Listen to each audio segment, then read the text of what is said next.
Halo para guru hebat, saya Dedi Suhendar. Kali ini saya akan mempresentasikan rangkuman kesimpulan pembelajaran atau koneksi antar materi modul 3.1 dan modul sebelumnya.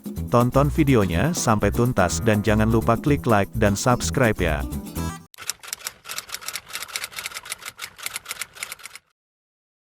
Filosofi Pratap Triloka terdiri dari 3 semboyan, yaitu Ing Ngarso Sung Tulada, Ing Madya Mangun Karsa, Tut Wuri Handayani.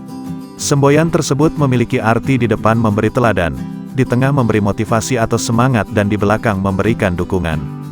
Dalam semboyan tersebut, seorang pemimpin pembelajaran diharapkan memberikan contoh atau tauladan yang baik bagi murid-muridnya. Tauladan tersebut berupa profesionalisme, sosial dan emosional yang proporsional dan konsisten sehingga menjadi motivasi dan inspirasi bagi para muridnya. Selanjutnya, semboyan Ing Madya Mangun Karsa adalah sebuah usaha seorang pemimpin pembelajaran untuk memberikan layanan pendidikan yang berpihak kepada murid dengan mempraktikkan pembelajaran berdiferensiasi, melatih dan menguatkan KSE, dan merestitusi siswa dengan baik. Yang terakhir adalah Tut Wuri Handayani, yaitu seorang pemimpin pembelajaran memposisikan diri sebagai supporting site di mana dukungan terhadap beberapa masalah yang dihadapi siswa baik akademik maupun non-akademik. Guru hadir sebagai jalan dan jembatan dengan percakapan pola coaching sehingga siswa mampu menemukan dirinya dan penyelesaian masalahnya sendiri.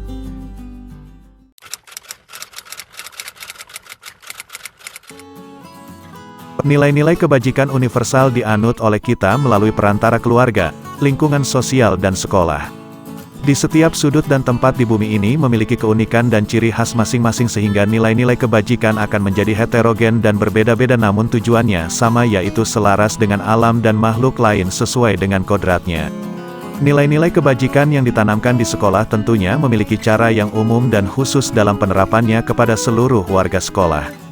Melalui penerapan budaya positif, kegiatan pembiasaan, penguatan nilai kebajikan dalam perayaan hari besar, dan kegiatan-kegiatan lainnya yang mana pada akhirnya diharapkan nilai-nilai kebajikan tersebut terpatri dalam diri mereka sebagai jati diri yang kuat. Seperti kata pepatah yang menyatakan, jalan kebenaran tidak akan selamanya sepi. Ada ujian yang datang melanda, ada perangkap menuju masa. Sebagai pemimpin pembelajaran yang memegang teguh nilai kebajikan universal dalam praktiknya, tentunya tidak selalu mulus dan lurus-lurus saja, pasti akan menemukan kasus dilema etika dan bujukan moral dalam menentukan sebuah keputusan. Pengambilan keputusan seringkali berbagai kepentingan saling bersinggungan, dan ada pihak-pihak yang akan merasa dirugikan atau tidak puas atas keputusan yang telah diambil. Pengambilan keputusan adalah suatu keterampilan, semakin sering kita melakukannya maka semakin terlatih, fokus, dan tepat sasaran. Sesulit apapun keputusan yang harus diambil untuk permasalahan yang sama-sama benar, sebagai seorang pemimpin, kita perlu mendasarkan keputusan kita pada 3 unsur, yaitu berpihak pada murid, berdasarkan nilai-nilai kebajikan universal, dan bertanggung jawab terhadap segala konsekuensi dari keputusan yang telah diambil.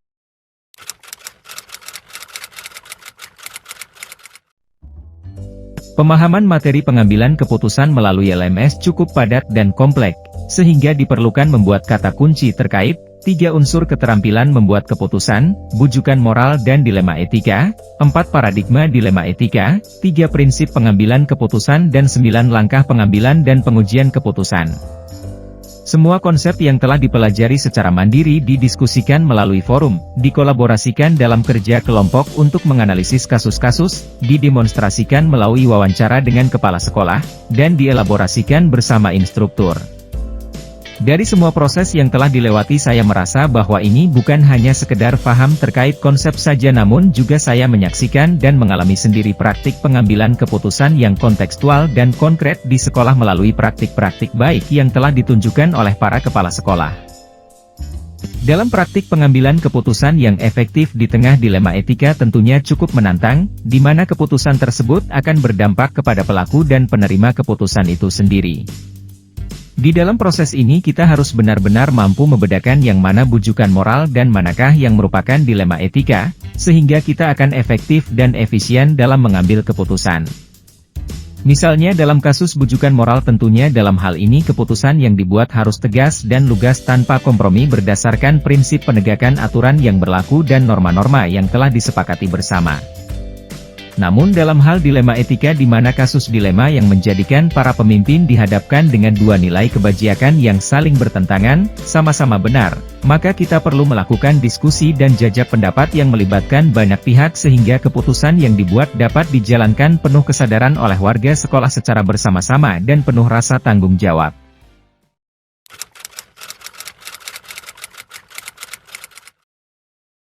Kemampuan seorang guru dalam membuat keputusan tentunya diharapkan memiliki 5 kompetensi sosial emosional, KSE, yang kuat, sehingga keputusannya akan bersifat kolaboratif, reflektif dan efektif. Seperti dalam menangani kasus dilema etika yang terjadi dalam pembelajaran di kelas yang heterogen, guru diharapkan mampu membuat keputusan yang berpihak kepada murid dengan mempraktikkan pembelajaran berdiferensiasi.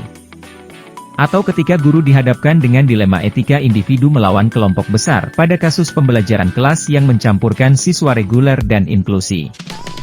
Tentunya keputusan harus berpihak kepada murid dan dapat memberikan rasa keadilan.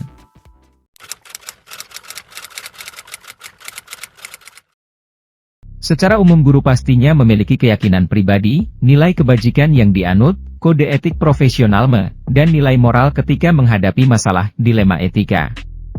Dalam menghadapi dilema etika yang ada, guru membutuhkan alat untuk mendukung pertimbangan berbagai perspektif seputar masalah, alat untuk memfasilitasi pemikiran mereka. Secara etimologis, kata etika berasal dari kata Yunani ethos yang berarti karakter atau perilaku. Etika tidak terbatas pada tindakan atau perilaku individu tetapi mencakup praktik profesi, organisasi, lembaga pemerintah atau lainnya. Ketika membahas definisi istilah etika, masing-masing individu memiliki pandangan yang unik sesuai dengan pengalaman dan posisi hidup mereka sendiri. Dengan keunikan setiap individu, hendaknya nilai-nilai yang dimilikinya itu menjadi pondasi dalam pengambilan keputusan. Dan proses pengambilan keputusan itu perlu dibangun secara konstruktif sesuai lingkungan dan konteks sosialnya masing-masing.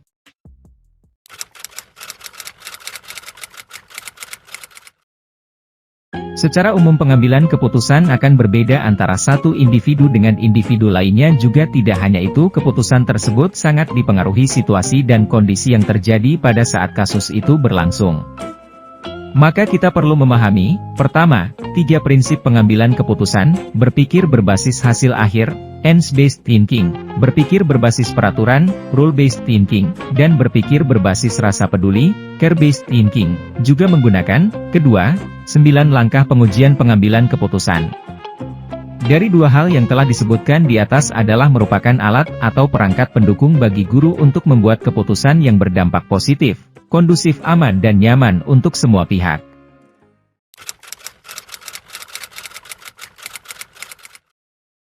Tantangan yang penulis hadapi saat membuat keputusan adalah sebagai berikut. Pertama, pengumpulan data dan landasan hukum yang berlaku. Kedua, menyatukan kepentingan, keberpihakan dengan musyawarah yang melibatkan banyak pihak. Ketiga, memanfaatkan kritik, saran dan aspirasi anggota perubahan pola kerja dan paradigma berpikir dapat saya rasakan ketika pergantian kepala sekolah, di mana pemimpin yang sekarang dan yang sebelumnya memiliki perbedaan yang signifikan dalam merumuskan dan memutuskan setiap permasalahan, walaupun pada umumnya prinsip yang dianut oleh para pemimpin tersebut memiliki nilai kebajikan yang sama-sama benar dan kuat dalam membuat keputusan yang aspiratif, efektif, positif, dan kondusif.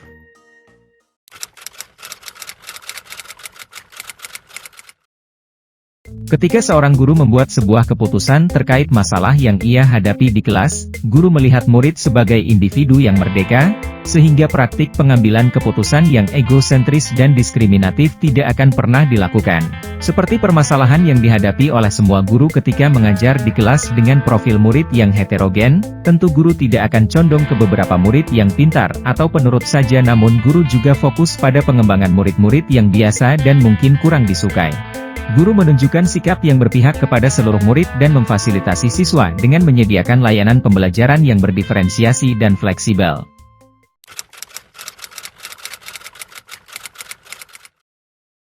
Seorang pemimpin pembelajaran harus menyadari bahwa kehadirannya di tengah lingkungan sekolah adalah sebagai elemen penting dan bertanggung jawab terhadap perubahan yang terjadi pada setiap murid-murid. Perubahan yang diharapkan adalah tertanamnya nilai-nilai kebajikan universal yang kuat melalui pendidikan karakter dalam setiap kegiatan pembelajaran biasa dan luar biasa. Guru juga perlu menyadari bahwa perannya dalam menuntun murid-muridnya adalah dengan memberikan penebalan pada garis-garis samar yang telah dimiliki oleh setiap individu siswa, sehingga praktik Among dalam pembelajaran dapat menuntun siswa mencapai keselamatan dan kebahagiaan yang setinggi-tingginya.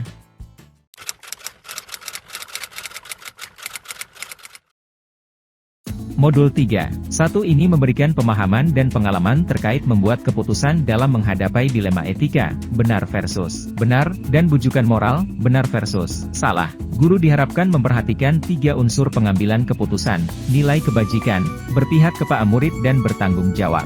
Guru juga diharapkan memahami 4 paradigma dilema etika yang sering terjadi di dalam kehidupan. Untuk menyelesaikan dan menghadapi dilema tersebut dapat menggunakan 3 prinsip pengambilan keputusan dan kajian mendalam terhadap sebuah keputusan dengan menggunakan 9 langkah pengujian terhadap pengambilan sebuah keputusan.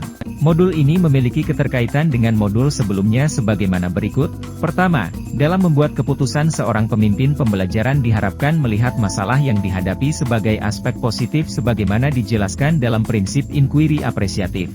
A. Bahwa setiap elemen yang dijumpai pasti memiliki sisi positif dan nilai kebajikan. Kedua, memahami 5 unsur dasar kebutuhan manusia dan posisi kontrol sebagai menir sangat diperlukan bagi guru untuk membuat sebuah keputusan yang berpihak kepada murid dan bertanggung jawab. Ketiga, memiliki 5 kompetensi sosial emosial, KSE, bagi seorang guru sangat diperlukan untuk mampu menyikapi berbagai masalah dengan full awareness, sehingga keputusan yang dibuat bersifat praktis dan humanis. Dan keempat, percakapan coaching cukup efektif dalam menuntun coach dalam membuat keputusan yang bertanggung jawab, karena keputusan itu dibuat atas dasar kesadaran penuh dengan komitmen tinggi.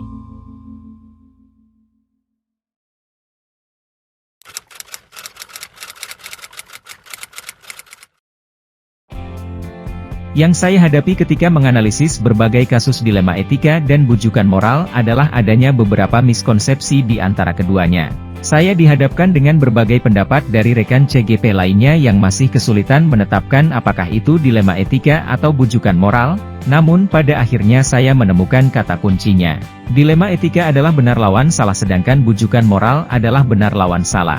Yang saya temukan dan di luar dugaan adalah pada bagian 9 langkah pengambilan dan pengujian keputusan ternyata instrumen tersebut mampu mengantarkan saya pada sebuah keputusan yang efektif.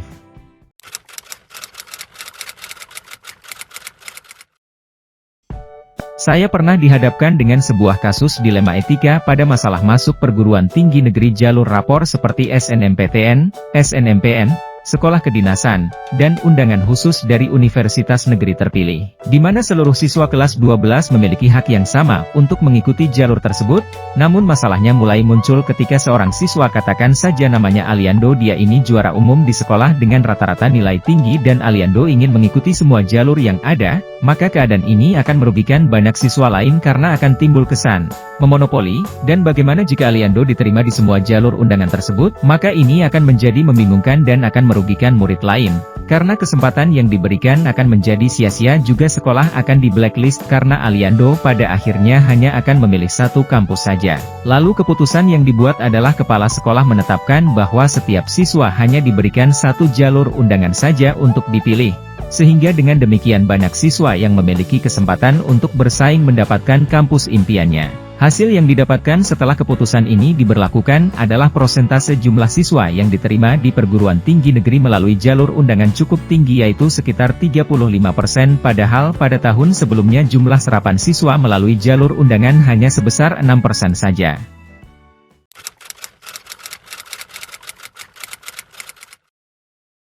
Setelah mempelajari modul ini, saya mendapatkan wawasan baru terkait 4 paradigma dan 3 langkah membuat keputusan. Yang paling menarik dari sesi modul ini adalah dalam mempelajari 9 langkah pembuatan dan pengujian sebuah keputusan. Menurut saya ini cukup efektif dalam membuat keputusan, sehingga dengan menjawab 9 pertanyaan-pertanyaan pengujian keputusan menjadikan pendapat dan asumsi saya akan lebih logis, dinamis, praktis, humanis, dan saya sendiri bertanggung jawab dengan penuh kesadaran tinggi.